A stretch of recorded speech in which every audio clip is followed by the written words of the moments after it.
मेरे साथ उपासिकाएं थी और वो कहती थी यहाँ तो पांडवों की मूर्तियां हैं और उसका नेतृत्व महिलाओं का हमारी सुमन कर रही थी बोध दिल्ली से। तो ये उन्होंने कहा है, हमने दिखाने लेकर गए, दिखाने के बाद महिला कहते ये इसके अंदर क्या है, ये तो कपड़े, तो हमने थोड़ा हटा दिया तो बुद्ध की मूर्ति दिखी। तो वहां से वो पंडा देख रहा था जिसने हमारे बौद्धों की मूर्तियों को ढका, तो मुझे देखकर वो कहते यहाँ से चले जाओ, तुम हाथ क्यों लगाया। मैंने कहा कहाँ हाथ लगाया, मूर्ति जो कपड़े से ढकी है वो कपड़ा हटा दिया, क्यों हाथ लगाया। तो उसने तुरंत पुलिस को बुलाया। क्या रणनीति है कल की? सिंपल है, बीती एक निरस्त होना है, इसीलिए कल शायद बुद्ध गया में सम्राट अशोक ने जो महाबोधि महाविहार बनाया, उनकी जयंती पर प्रथम बार एक सम्राट अशोक की जयंती की याद में एक सम्राट अशोक जयंती मना रहे हैं। और ये एक बहुजन समाज के इतिहास में कल के दिन एक यू टर्न होगी, मैं आपको गारंटी करना चाहता हूँ। धन्यवाद। कार्यक्रम की क्या क्या रूपरेखा है? ये कल 10:30 बजे से कार्यक्रम शुरू होगी। यहाँ पर सम्राट अशोक की जीवनी के बारे में जैसे अशोक गंगोकर जी आए हैं मुंबई नागपुर से, नाट्यकार को प्रस्तुत करेगी। उसके बाद कई बड़े भिक्षु अपनी बात रखेगी सम्राट अशोक जयंती के उपलक्ष्य पर, और विभिन्न संगठनों से जो प्रमुख है वो अपनी बात रखेंगे, विशेष करके सम्राट अशोक जयंती। और जिस कारण से हम लोग धरने में बैठे हैं, आज 52 दिन कंप्लीट हुआ है, इसके विषय पर बात रखेंगे। 52 दिन से बोध गया प्रशासन ने कोई सुध नहीं दी, लेकिन हम 2 दिन से देख रहे हैं बहुत हलचल है प्रशासन में, लगातार वो कंटिन्यू यहाँ पर पहुंच रहे हैं। जी, इसका मुख्य कारण है सरकार सीरियस ले रही है अभी। हालांकि सरकार ने जब हम लोग ने ये अनशन शुरू की थी, 15 दिन जब हुआ था, 15 दिन के दिन डीएम के साथ मीटिंग हुई थी। उसके बाद 17 दिन में 27 फरवरी में होती है, होम सेक्रेटरी के साथ मीटिंग हुई। उसके बाद सरकार के तरफ से कोई संज्ञान नहीं थी। फिर बीच में रामदास अठावले जी आए। हालांकि हलचल पूरे है, क्योंकि देखिए इस बार का आंदोलन संसद से लेकर सड़क तक इसका गूंज रहा है, पूरे देश भर गूंज रही है और विश्व में गूंज रही है। तो इससे सरकार सीरियस लेगी। हालांकि जो आपने बताया प्रशासन जो आए थे, हम लोग ने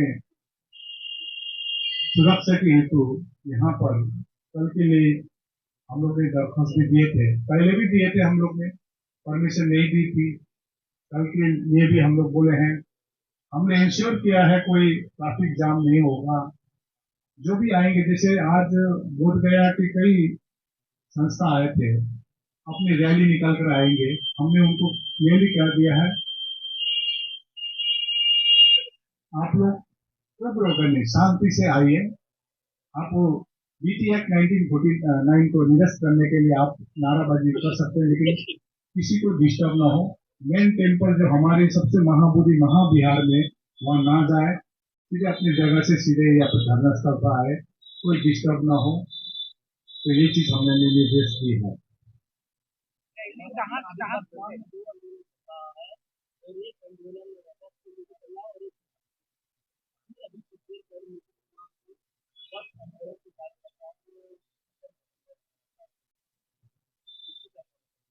देखिए, वो आप जो 2 आंदोलन बोले तो मैं अभी तो आश्चर्यचकित हो गया, उन 2 आंदोलन की बात कर रहे हैं। लेकिन देखिए, हम लोग सिर्फ बीटी एक्ट 1949 निरस्त करने के लिए ही हम लोग धरना दे रहे हैं, एकदम। और जिस प्रकार से मुसलमानों की मस्जिद में मुसलमान ही होते हैं पद्धति में, हिंदू भाइयों के मंदिर में हिंदू भाई रहते हैं पद्धति में, गिरजाघर में क्रिश्चियन रहते हैं, हमारी सिर्फ एक ही मांग है कि बौद्धों की सबसे पवित्र तीर्थ स्थल महाबोधि महाविहार में पूरी कमेटी में बौद्ध ही हो। इसी पर हम लोग अधिक बढ़े हुए हैं। और वो आप जो दूसरा आंदोलन की बात कर रहे थे, इसके बारे में मेरे को कितना मालूम नहीं है, क्योंकि ऑलरेडी हम लोग इसी धरने के लिए बैठे हैं। क्या मंच की कार्रवाई होगी या सड़क पर भी रैली के रूप में आप नहीं, सड़क में या सिर्फ मंच पे कार्रवाई होगी। हाँ, जो बाहर से आ रहे हैं, जैसे औरंगाबाद से जो बस आ रही है, मतलब विभिन्न जिलों से, बिहार के जिलों से, विभिन्न राज्यों से जो आ रहे हैं, वो अपने आप किस प्रकार से आएंगे आप देख ही रहे हैं, जिस कंटिन्यू जो आ रहे हैं। लेकिन अंदर में हम लोग कोई शांति रैली करने का कुछ कार्यक्रम नहीं है। आप पूछ सकते हैं मेरे सामने। 31-51 मुझे लगा कि वैशाली की मतभेद के लोग आपको 51वें दिन में तो कम से कम आपका बुद्ध विहार सौंप देंगे। सबसे पहले सम्राट अशोक की जयंती की ढेर सारी मंगलकामनाएं समस्त देशवासियों को।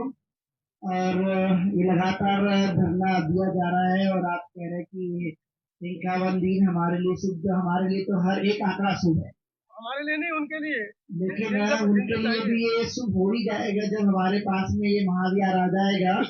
तो उसी उद्देश्य को लेकर दो प्रमुख मांगे हैं, महाविहारों को मुक्त करना और साथ में बीटी एक्ट रद्द करना। और उसी के लिए लगातार आप देख रहे होंगे कि 52 दिन में कितनी बड़े पैमाने पर यहाँ पर भिक्षुनियां और उपासक और उपासिका बड़ी संख्या में इकट्ठा हुए हैं। और कल भी आप इसका नजारा देखेंगे कि भारी संख्या में यहाँ पर लोग होंगे। तो ये लगातार जो मूवमेंट है वो बढ़ती ही जा रही है और एक न एक दिन हमारे सभी बौद्ध जन जो है इस महाविहार को मुक्त करके रहेंगे, जिस तरह से उन्होंने अपना उद्देश्य बनाया है। और एक नारा भी वो जोर से लगा रहे हैं, अभी नहीं तो कभी नहीं। उसके लिए अपनी सभी तरह का जो कुछ भी समर्पण है वो लगा रहे हैं और उससे प्रतीत होता है कि ये महाविहार जरूर एक न एक दिन मुक्त होगा। अशोक की जयंती मना रहे हैं। ये अशोक शब्द में ही बहुत अर्थ है। अशोक यानी शोक से मुक्त होना।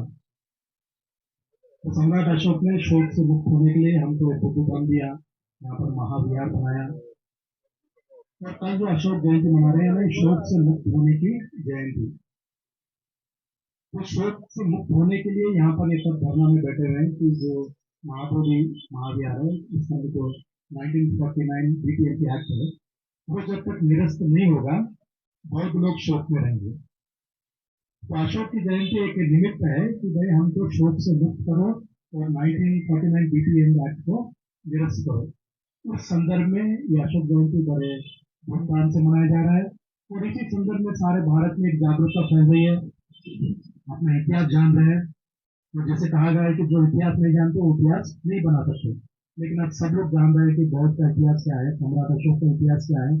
तो जब इतिहास जान रहे हैं तो मुझे लगता है कि जरूर इस महाबोधि बीटीएम से 1949 एक्ट कर और एक नया इतिहास खड़ा करेंगे, बनाएंगे। धन्यवाद।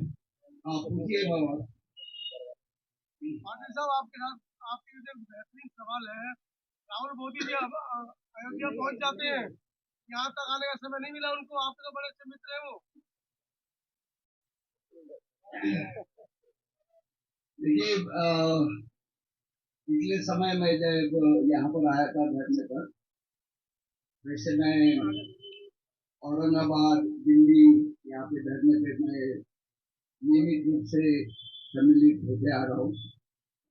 तो मुझे जो एक कमी दिखी, इस समय बुद्धिस्ट सोसाइटी का ट्रस्टी चेयरमैन हूँ, तो मैंने जितने भी अभी ये भारत में 28 प्रदेशों में हमारी शाखाएं चल रही है, तो हमने सबसे अपील की क्या निर्देश दिया है, जितने भी शाखा के पदाधिकारी है, सेंट्रल कमेटी के पदाधिकारी है, उन्होंने एक बार ये महाबोधि महाविहार के आंदोलन में आना चाहिए।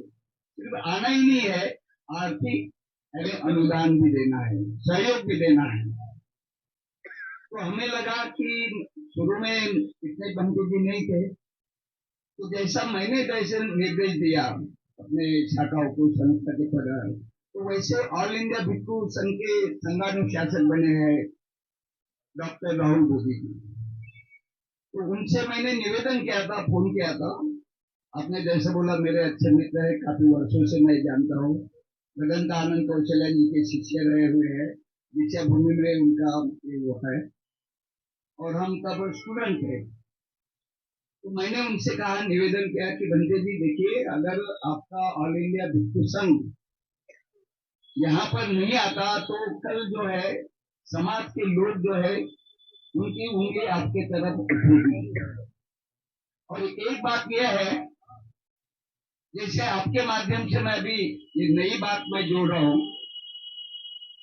जब अयोध्या का राम मंदिर बना, उद्घाटन हुआ, तो हमारे पूज्य डॉक्टर भदंत राहुल बोधे जी वहां पे उपस्थित प्रथम पंक्ति में थे, और वही महाबोधि विहार मुक्त करने के लिए इतने दिनों से हमारा पूजनीय भिक्षु संघ और माननीय आकाश लामा जी और प्रदेश के इतने बड़े संख्या में यहाँ पे लोग उपस्थित हो रहे हैं, तो आप ऐसा निर्देश क्यों नहीं देते?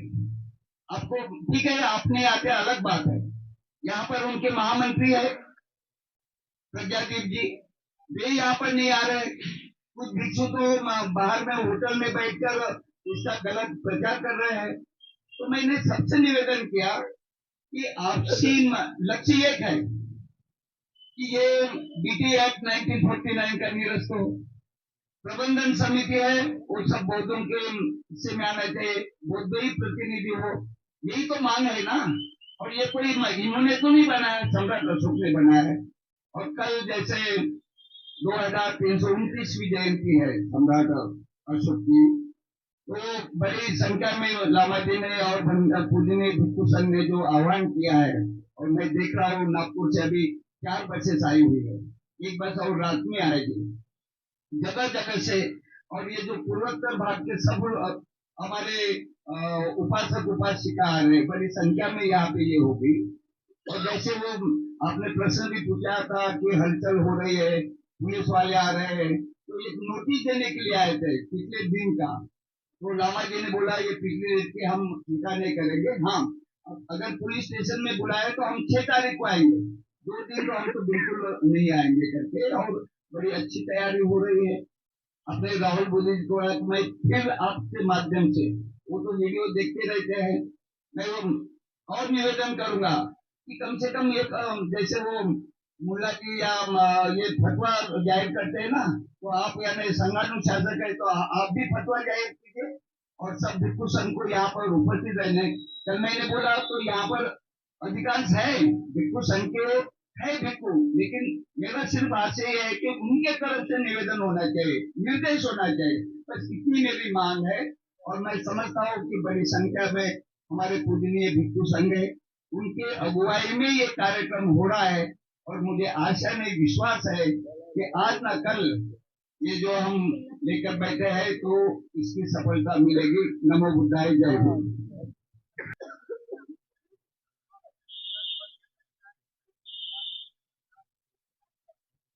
सबसे पहले तो बहुजन मीडिया वाले सभी लोगों को साधुवाद मंगल कामना करते हैं।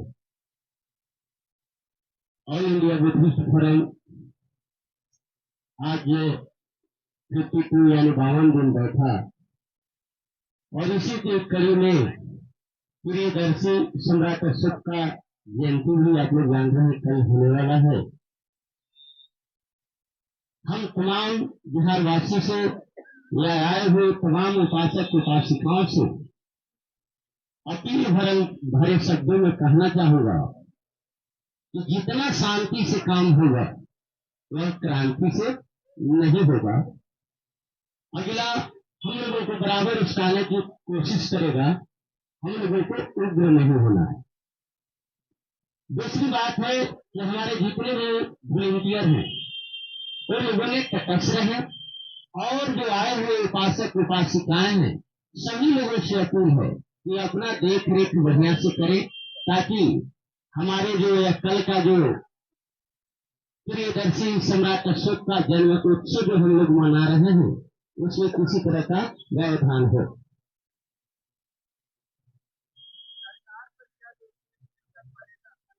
देखिए, हमको सरकार पर असर पड़े या न पड़े उस पर हम लोगों को ध्यान नहीं है। हम लोग अपनी मांग के लिए या प्रजातंत्र है, सभी लोगों को अपना अपना विचार को रखने के लिए, अपनी मांग को रखने के लिए अधिकार है। वह अधिकार में हम लोग भी बैठे हैं, ऑल इंडिया विधिक फोरम बैठा है कि भाई 1949 जो काला कानून है उसको निरस्त करके यह जो पवित्र महाबोधि महाविहार है उसको मुक्त कर जो जितने भी कमेटी है वह बौद्धों के हाथों दे। वो विषय तो पीछे है, हम तमाम अपने लोगों से अपील करेंगे कि जितने भी रोड में अगर जैसे तैसे हो, हमको मौका न मिले प्रशासन के कि हमारे साथ में जैसे तैसे करे, वह मौका के ताक में है, यह ताक न दे। इसलिए सारे हमारे जो वॉलंटियर हैं एकदम कंधे से कंधे मिला करके शांति कायम करें, यही हमारी विनती है आप लोगों के माध्यम से। धन्यवाद। क्या कहना है कल के ऊपर? बड़ी मेहनत कर रहे हैं आप लोग। जी, सभी को नमो बुद्धाय और सभी पत्रकार उपासक उपासिकाओं को खूब खूब साधुवाद में कि आप लगातार इस आंदोलन को कवर कर रहे हैं। कल प्रियदर्शी देवों के प्रिय महान सम्राट अशोक जी की जयंती है। मुझे प्रसन्नता इस बात की है सबसे ज्यादा कि अभी तक भारत में हम लोग जिस प्रकार परम पूज्य बोधिसत्व डॉक्टर बाबा साहेब अम्बेडकर जी की जयंती 14 अप्रैल को मनाते हैं, संपूर्ण भारत इसको जानता है। हम भगवान बुद्ध की जयंती बुद्ध जयंती या बुद्ध पूर्णिमा के नाम से, वैशाख पूर्णिमा के नाम से हम लोग मनाते हैं, इसे भी संपूर्ण भारत जानता है। परंतु अभी तक जो प्रियदर्शी महान सम्राट अशोक जी की जयंती है, जिसे अक्सर लोग अभी थोड़ी सी जागरूकता आने लगी है कुछ सालों में, लेकिन पर्याप्त पूरे भारत की अगर बात करें तो बहुत सारे लोग नहीं जानते कि उनकी जयंती कब होती है। जबकि उनके पुत्र के द्वारा उत्तर बिहार अर्थ कथा जो हमें मिलता है ग्रंथ, पाली ग्रंथ, उसमें हमें मिलता है कि चैतन्य 5 अप्रैल को नहीं होती है। 5 अप्रैल कल तारीख पर यह निश्चित रूप से सौभाग्य है कि हम लोग यहाँ आंदोलन पर बैठे हैं और उसी बीच में हमें ये जयंती यहाँ मनाने का अवसर मिल रहा है। परंतु सम्राट अशोक जी की जयंती चैत्र मास के शुक्ल पक्ष अष्टमी के दिन पर होती है। चैत्र मास का शुक्ल पक्ष अष्टमी इंग्लिश कैलेंडर के अनुसार किसी भी तारीख को आ सकती है। परंतु ये जो मौका हमें मिला है ये निश्चित रूप से भारत में संपूर्ण भारतीय बौद्धों को ये ज्ञात कराने के लिए, ये जानकारी देने के लिए कि चैत्र मास की शुक्ल पक्ष अष्टमी को सम्राट अशोक जी की जयंती होती है। ये बहुत बड़ा प्लेटफॉर्म हमें मिला है और निश्चित रूप से ये शुरुआत यहाँ से भी हो रही है बोध गया से। कल जिस पैमाने पर यहाँ प्रियदर्शी सम्राट अशोक जी की जयंती मनाई जानी है, उससे संपूर्ण भारत में जागरूकता आएगी और बाबा साहेब की जयंती, बुद्ध जयंती के साथ साथ अब सम्राट अशोक जयंती भी बड़े पैमाने पर संपूर्ण भारत में प्रत्येक वर्ष मनाई जाने लगेगी क्योंकि लोग जागरूक हो जाएंगे। तो ये एक लाभ तो जरूर हमें जयंती का मिलेगा ही मिलेगा। तो आपको लगता है क्रांति का उदय हो रहा है? बिल्कुल, जब हमारे महापुरुषों के प्रति हम लोग जागरूक, जैसे भी भंते जी ने भी कहा, जब तक हम अपना इतिहास नहीं जानेंगे तब तक हम अपना इतिहास बना नहीं सकते। बाबा साहेब ने भी कहा है। तो निश्चित रूप से जब तक लोगों के मन में जागरूकता ही नहीं आएगी कि हमारे महापुरुषों की जयंती कब है, उनके विशेष गुण कब है, उनके जो गुण है वो क्या है, उनका जीवन जो है वो क्या है, जब तक इसके बारे में जागरूकता नहीं आएगी तो निश्चित रूप से जब तक हम इतिहास नहीं जानेंगे अपने महापुरुषों का तो हम इतिहास बना भी नहीं पाएंगे। तो कल सम्राट अशोक जी की जयंती के माध्यम से यहाँ विभिन्न कार्यक्रम होंगे। उनकी जीवनी पर, उनके संपूर्ण जीवन, राजा होते हुए उन्होंने किस प्रकार धर्म को बल दिया, ये सभी कल चर्चा होगी नाटक के माध्यम से और अन्य अन्य वक्ताओं के माध्यम से। तो निश्चित रूप से सम्राट अशोक जी की जो इतिहास है वो लोगों को जानने को मिलेगा और इतिहास पढ़ेगा तो इतिहास बनेगा।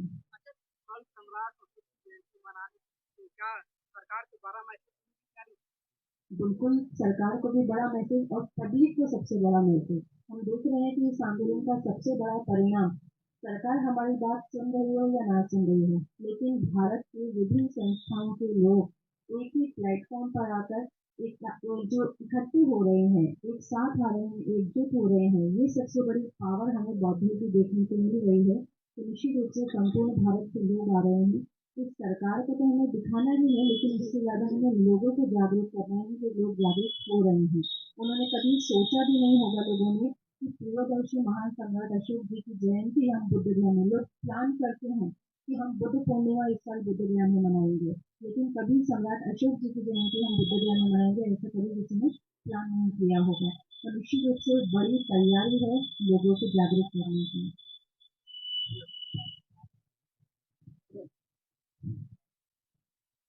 ये सभी को लोगों का ब्राह्मणबाद एक सुनियोजित षड्यंत्र के तहत राजा अशोक को बिल्कुल इतिहास से गायब कर दिया गया।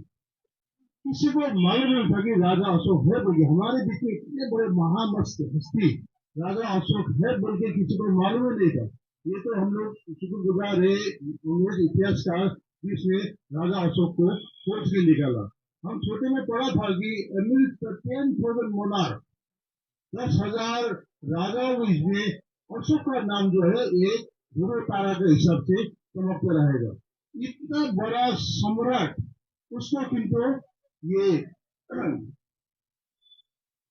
हमारा यहाँ पर इंडिया में एक सुनियोजित षड्यंत्र के तहत जामतबाद ने इनको इतिहास से गायब कर दिया है। अभी हम लोग का दायित्व बनता है कि राजा अशोक को सामने लाए, और अगर आप बुद्धिज्म को बौद्ध धर्म को पुनर्जीवित करना है तो उस भगवत बुद्ध के साथ साथ में आपको राजा अशोक का नाम भी उसी हिसाब से लेना पड़ेगा, ताकि हम लोग का अस्तित्व सबके सामने में, हम लोग का पहचान सबके सामने में आए। इंडिया में एक बहुत बड़ा षड्यंत्र चल रहा है। आप देखते हैं कि कहीं भी जब चर्चा होता है हिंदू मुस्लिम सिख ईसाई, हिंदू मुस्लिम सिख ईसाई, ये सिर्फ चार ये धर्म का बात होता है। कभी भी बुद्धिज्म को बिल्कुल नजरअंदाज किया जाता है। तो अभी टाइम आ गया, अभी हम लोग अपना पहचान बनाने लगे, राजा अशोक को सामने लाए, बाबा साहेब अम्बेडकर को सामने लाए। अगर हम लोग उनको नाम सामने नहीं लाएंगे तो ये जो षड्यंत्रकारी है उन लोगों फिर हम लोग ऊपर में हावी हो जाएंगे। तो अभी तो बहुत ही अच्छा लगा कि ये ऑल इंडिया बुद्धिस्ट फोरम के तहत में ये आंदोलन के साथ साथ में राजा अशोक का भी नाम सामने आ रहा है, उनका यादगार हो रहा है, उनका सम्मान जो उनको जो सही सम्मान जो मिलना था वो सम्मान मिल रहा है। ये बहुत ही बड़ा एक शुभ संकेत है। ये आगे का दिन अच्छा होगा। धन्यवाद।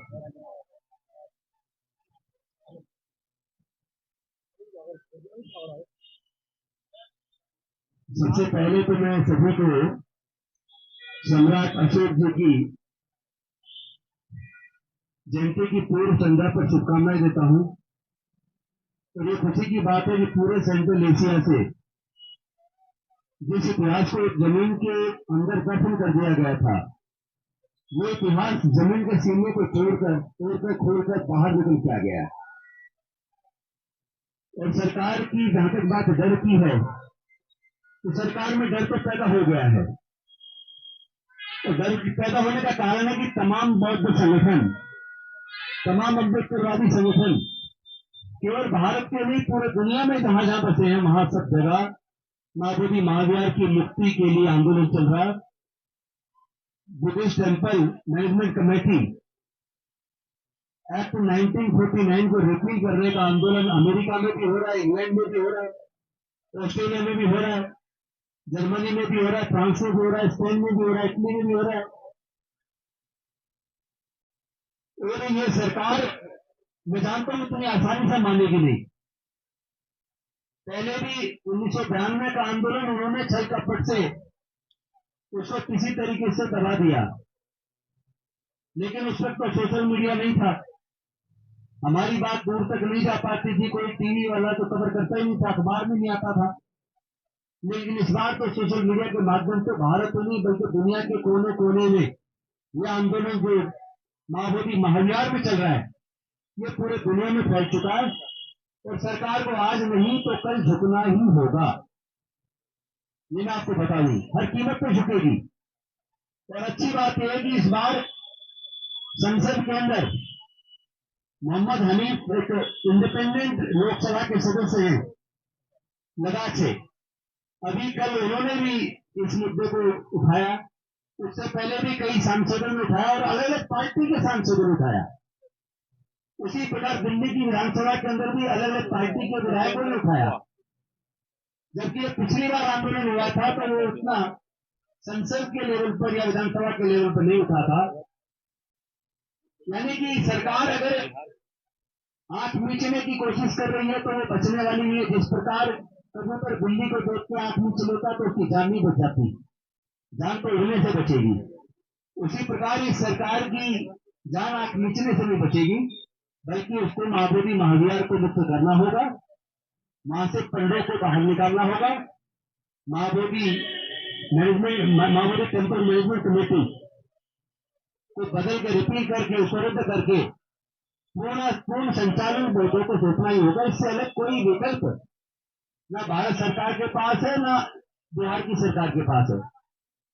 और इसमें सुप्रीम कोर्ट भी गिर गई है, मैं आपको बता दूं, क्योंकि सबके चरित्र पर नजर है, सब पे नजर रखी जा रही है। जज क्या बोल रहे हैं और पॉलिटिकल लोग क्या बोल रहे हैं, किसी को इग्नोर नहीं किया जा रहा, सब पे नजर है, सबको जवाब देना ही होगा। तो इस बार जीत आपकी होने वाली है। बस एक चीज मैं निवेदन सबसे करूंगा कि आप सब लोग चाहे कितने ही संगठन भारत या भारत से बात चल रहे हैं, लाखों संगठन चल रहे हैं, अपने अपने संगठन चलाइए, लेकिन जहां बात हमारी सांस्कृतिक विरासत की है, जहां बात हमारे पूर्वजों की मान सम्मान स्वाभिमान किया है, वहां बाकी सब चीजें छोड़ो। कोई आपस में हो सकता है किसी बात पर, तो सगे भाइयों में तो मतभेद हो सकता है, वो मतभेद बाद में पॉलिटिकल पार्टीज में भी मतभेद होते हैं, बहुत संगठनों में भी होते हैं, वो दूसरे जो संगठन है उनमें भी होते हैं जो दूसरे धर्म को चलाते हैं। ऐसा कुछ नहीं है कि हमारे यहाँ नहीं है, लेकिन ये मुद्दा हम सबके मान सम्मान से जुड़ा है, हमारे पूर्वजों की सांस्कृतिक विरासत से जुड़ा है। तो महाबोधि महाविहार की मुक्ति से दूसरा विकल्प कोई हमें स्वीकार नहीं है। और ये संचालन समिति में धीरे धीरे लोग बढ़ते जा रहे हैं, खुशी की बात है, पूरे दुनिया से लोग जुड़ते जा रहे हैं। ये कोई एक व्यक्ति या एक संगठन नहीं चला रहा है, सब लोग धीरे धीरे एकजुट हो रहे हैं। ये हम सब के लिए बड़ा ही गौरव का क्षण है। और आने वाली 14 अप्रैल को दलित प्रेरणा स्थल से भी एक यात्रा शुरू हो रही है, जो अलग अलग जिलों से होती हुई सभाएं करती हुई लोगों को जागरूक करती हुई तथागत बुद्ध की जो 12 मई को जयंती है उससे एक दिन पहले यहाँ पहुंचेगी। और हमने पूरे देश के बौद्धों से अपील की है, अम्बेडकरवादियों से अपील की है कि आप सभी लोग बुद्ध पूर्णिमा मनाते हैं, लेकिन इस बार की बुद्ध पूर्णिमा अनोखी होनी चाहिए और वो बुद्ध पूर्णिमा महाबोधि महाविहार में आके मनाइए।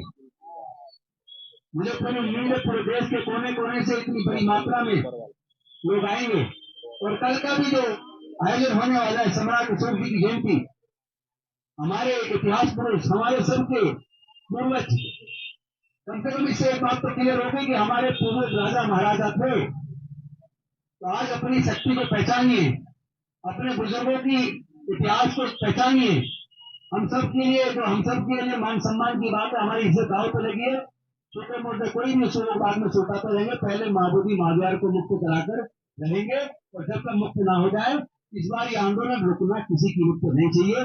संख्या कभी ज्यादा कभी कम हो सकती है, परिस्थिति कभी गर्मी ज्यादा हो जाती है, कभी बरसात हो जाती है, कभी कुछ होगा, मौसम बदलेंगे, लेकिन उसके बाद भी निरंतर हमारा आपसी तालमेल बना रहे और लगातार इस मूवमेंट को हम धार देते रहेंगे, तेज करेंगे।